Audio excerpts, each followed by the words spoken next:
नमस्कार, मैं हूं आपके साथ मयंक। देखिए, पहली बार कैमरे के सामने कैमरे पर पुतिन ने दी है डोनाल्ड ट्रंप को सीधी धमकी और ईरान के लिए पुतिन ने कर दिया है बड़ा ऐलान। ईरान के लिए जंग को तैयार है पुतिन। अगर ट्रंप ने हमला किया तो ईरान के लिए जंग में उतरेगा रूस। और पुतिन आ गए हैं खामेनी के साथ बिल्कुल खुलकर। देखिए, जो खबरें आई, जिस तरह से खबरें चल रही थी कि अमेरिका जो है वो बस हमला करने वाला है ईरान के ऊपर, और एक डेट भी, एक टेंटेटिव डेट भी सामने आ गई थी कि शनिवार को, यानी कि आज जो है ये भी सामने आ गया था। अमेरिका के 3 बड़े अखबारों ने ये दावा कर दिया था कि शनिवार को यानी सैटरडे को, यानी आज के दिन जो है अमेरिका हमला करने जा रहा है ईरान के ऊपर। इस तरह की खबरें चलने लगी। लेकिन उसके बाद क्या हुआ? अचानक डोनाल्ड ट्रंप ने अपना मन बदला और हमले की डेट को आगे बढ़ा दिया और एक नया बयान दे दिया कि मैं 10 से 15 दिन देता हूं ईरान को। क्या ईरान पर हमला करने से एक बार फिर डर रहे हैं डोनाल्ड ट्रंप? पीछे हट गए हैं डोनाल्ड ट्रंप? इसकी क्या वजह है? आखिर कैसे ये जंग का प्लान बदल गया? आखिरी चंद मिनटों में क्या हुआ? इसकी इनसाइड स्टोरी, और बहुत ही ऑथेंटिक इनसाइड स्टोरी आपको बताऊंगा। देखिए, खबरें आई कि व्हाइट हाउस में एक बैठक होती है। ये 2 दिन पहले की बात है। व्हाइट हाउस में एक बैठक हुई जिसमें डोनाल्ड ट्रंप ने दोनों पक्षों को सुना। एक पक्ष ये कह रहा था कि ईरान पर फौरन हमला होना चाहिए, दूसरे का कहना था कि ईरान पर अभी हमला मत करिए, पहले बातचीत करिए, वरना बड़ा नुकसान हो सकता है। डोनाल्ड ट्रंप ने दोनों के आर्ग्यूमेंट सुने और दोनों को सुनने के बाद एक ये बात निकल के सामने आई कि अब ईरान पर हमले की तारीख फाइनल हो चुकी है। इसी बीच लेकिन कुछ बड़ा डेवलपमेंट होता है। ये जानकारी जो है वो पुतिन को भी दी गई, रूस को भी दी गई। देखिए, यहाँ पर कोई भी हमला ईरान पर इस तरह से नहीं होगा कि बिना रूस की जानकारी के या बिना रूस के को विश्वास में लिए हमला करने का मतलब होगा अमेरिका और रूस की जंग। और इसके लिए अमेरिका में बड़े सारे एडवाइजर्स हैं जो तैयार नहीं हैं। उनका कहना ऐसा है कि अगर रूस ने इस पूरे वॉर में हस्तक्षेप कर दिया और रूस इसमें शामिल हो गया तो बहुत मुश्किल हो जाएगी अमेरिका के लिए और हम घिर जाएंगे। इस तरह का पॉइंट ऑफ व्यू अमेरिका के कई एक्सपर्ट्स का है। तो अब इस तरह की जानकारी जो है वो रूस भी पहुंची कि अमेरिका जो है जल्द हमला कर सकता है, और ऐसी खबरें आने लगी थी कि 48 घंटे के अंदर हमला हो सकता है। पूरे दुनिया के मीडिया में देखा होगा, आपने भी इस तरह की बात सुनी होगी। इसी बीच कैमरे के सामने पहली बार ऐसा हुआ कि पुतिन ने साफ संदेश दे दिया डोनाल्ड ट्रंप को कि आप हमले की सोचिएगा भी मत ईरान पर। देखिए, मौका था, 2 अलग अलग कॉन्टेक्स्ट है। पहला तो ये था कि क्यूबा के जो विदेश मंत्री हैं वो मॉस्को के दौरे पर आए हुए थे और उनकी पुतिन से मुलाकात हुई। अब क्यूबा के पीछे भी अमेरिका पड़ा हुआ और चल रही हैं खबरें, नए सैंक्शंस लग गए हैं और वहाँ भी हमले की बातें आती हैं बीच बीच में। तो अब पुतिन जो है वो एक प्रेस कॉन्फ्रेंस कर रहे थे, वो पत्रकारों से बात कर रहे थे। उन पत्रकारों से बातचीत के दौरान पुतिन ने कैमरे के सामने जो बातें कही वो सीधा संदेश मानी गई डोनाल्ड ट्रंप के लिए। पुतिन ने कहा कि हमारे सहयोगियों को निशाना बनाना हमें मंजूर नहीं है और इस तरह का एटीट्यूड बंद कर दीजिए। ये सीधा जवाब था डोनाल्ड ट्रंप को पुतिन का। पहली बार कैमरे पर उन्होंने कहा, वो क्यूबा के रेफरेंस में कह रहे थे। देखिए, बात क्यूबा को लेकर चल रही थी। उन्होंने कहा क्यूबा को लेकर जो सैंक्शंस लगाए गए हैं वो हमें मंजूर नहीं है और हम इसको स्वीकार नहीं करेंगे, हम आपके सैंक्शंस मानेंगे नहीं। ये पुतिन ने साफ बात कह दी। लेकिन उन्होंने अपने हमारे सहयोगियों शब्द का जब प्रयोग किया तो इसका मतलब ईरान से था। उन्होंने सीधा ईरान को लेकर डोनाल्ड ट्रंप को कैमरे के सामने ये बात कही कि हमारे सहयोगियों को आप निशाना बनाते हैं तो ये मंजूर नहीं है, ये एटीट्यूड बंद कर दीजिए। और ये सीधा संदेश माना गया डोनाल्ड ट्रंप के लिए। इतना ही नहीं, आगे सुनिए, रूस के जो विदेश मंत्री हैं लावरोव, इनकी तरफ से एक बयान आता है। ये सब कुछ कब हो रहा है? जब ये खबरें चल रही हैं कि बस 48 घंटे में हमला होने वाला है, डोनाल्ड ट्रंप ने फैसला कर लिया है। उसके बीच में लावरोव का बयान आता है कि US strike on Iran would have serious consequences. उन्होंने कहा कि अगर आप हमला करते हैं ईरान पे तो इसके बेहद घातक परिणाम होंगे। लावरोव दूसरे शब्दों में यह कह रहे थे कि अगर आपने यहां जंग शुरू की तो खत्म नहीं हो पाएगी और हालात बिगड़ जाएंगे। और रूस जो है वो मजबूती से खड़ा हो गया ईरान के साथ। हम ईरान के लिए जंग को तैयार हैं। दबे शब्दों में ये बात बता दी गई डोनाल्ड ट्रंप को। अब हुआ ये कि देखिए, एक तो ऑलरेडी जो है रशिया ने अपने वॉरशिप्स भेज रखे हैं फारस की खाड़ी में, और ओमान की खाड़ी में अब और वो ड्रिल कुछ दिन के लिए थी, अब उसको बढ़ा दिया गया, एक्सटेंड कर दिया गया, और रशिया की तरफ से और जहाज पहुंचने शुरू हो गए हैं। यानी रशिया अपने वॉरशिप्स जो है लगातार भेज रहा है ओमान की खाड़ी में, फारस की खाड़ी में। उधर से जेरल्ड आर फोर्ड जो है वो पहुंचने वाला है, वो अलग पहुंच जाएगा। कह रहे हैं कि अगले 3 दिनों के अंदर वो उस लोकेशन पे आ जाएगा, इसराइल के करीब, जहां उसे पोजीशन किया जाएगा।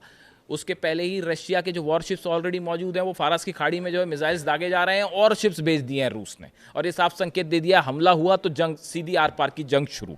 अब इसी बीच देखिए लावरोव का विदेश मंत्री जो है इनका दूसरा बयान, I am carefully watching reactions in the region from Arab countries, gulf monarchies, no one wants an increase in the tension, everyone understand this is playing with fire. रूस के विदेश मंत्री कह रहे हैं ईरान पर हमला करने का मतलब है आप आग से खेल रहे हैं। ये डोनाल्ड ट्रंप को संदेश था, जनाब आग से मत खेलिए, हाथ जल जाएंगे। ये रूस ने संदेश दिया है डोनाल्ड ट्रंप को, और ये कहा है कि जितने अरब देश हैं आप सबसे बात कर लीजिए, कोई नहीं चाहता ईरान पर हमला हो। अरब कंट्रीज अच्छे से जानती हैं हमले का नतीजा क्या होगा। जो मिसाइल्स बरसेंगी कतर में, जो मिसाइल्स बरसेंगी सऊदी में अल-दुदैत बेस पर, और जो मिसाइल्स बरसेंगी दूसरी जगह पर, जितने बेसेस हैं, इन सब अरब देशों के लिए मुश्किल हो जाएगा संभालना। ये अरब देश अच्छे से जानते हैं। अब देखिए डेवलपमेंट्स आगे कैसे। इसके साथ ही रूस ने एक और बात कह दी। रूस ने कहा, ही सेड, लावरोव की बात कर रहा हूं मैं, विदेश मंत्री, उन्होंने एक और संदेश दे दिया। He said Russia remained in close and regular contact with Iran's leader. ये उन्होंने ये दूसरे शब्दों में कहा कि हम खामेनी साहब से लगातार संपर्क में हैं, हम ईरान की लीडरशिप से लगातार संपर्क में है। असल में ईरान के जरिए जो है रूस ने ये संदेश दिया है डोनाल्ड ट्रंप को कि अली खामेनी साहब को सत्ता से हटाने की किसी भी कोशिश का हम पुरजोर विरोध करेंगे, और ऐसा कोई प्लान है तो भूल जाइए, ख्याल दिमाग से निकाल दीजिए। ये बयान पहुंचा दिया गया है, संदेश पहुंचा दिया गया है रूस का सीधे तौर पर डोनाल्ड ट्रंप को। तो देखिए जो प्लान था, ये जो नया खेल आ गया कि भाई अभी 10 और 15 दिन हम और देते हैं, ये क्यों हुआ? पहली बात तो पुतिन का सख्त स्टैंड। पुतिन ने कह दिया कि साहब हमले की सोचना भी मत, वरना परिणाम बेहद घातक होंगे और हमें तुम्हारा एटीट्यूड बर्दाश्त नहीं है। तो ये पहले बात तो पुतिन अगेंस्ट खड़े हो गए, तो आधा मामला वहाँ से बिगड़ने लगा। दूसरा मामला सुनिए आगे। बताया ये जाता है कि ये संदेश जब ओमान तक पहुँचा, कतर तक पहुँचा, सऊदी तक पहुँचा कि भाई जो है 48 घंटे में अमेरिका स्ट्राइक कर सकता है, और अमेरिका के 3 बड़े अखबार आपने पढ़े होंगे, नाम लेने की ज़रूरत नहीं है। अमेरिका का मीडिया 3 बड़े अखबारों ने छाप दिया कि बस सैटरडे को हमला होने वाला है, शनिवार को हमला होने वाला है, और जल्दी 48 घंटे का ही टाइम है, इस तरह की बातें। तो उसके बीच अब भाई सऊदी को लगा, ओमान को लगा, कतर को लगा कि अमेरिका करेगा हमला और मिसाइल बरसेंगी हमारे बेस पे। भाई इस्तेमाल तो होना ही है, जितने बेसेस हैं अमेरिका के। ये तो संभव ही नहीं है कि सऊदी का बेस इस्तेमाल ना हो, ये संभव ही नहीं है कि दोहा कतर का बेस इस्तेमाल ना हो, ओमान के बेस इस्तेमाल ना हो, और बाकी जो देश हैं बहरीन के बेस का इस्तेमाल ना हो, जॉर्डन के बेस का इस्तेमाल ना हो। इसके बिना तो आप हमले की सोच नहीं सकते ईरान पे।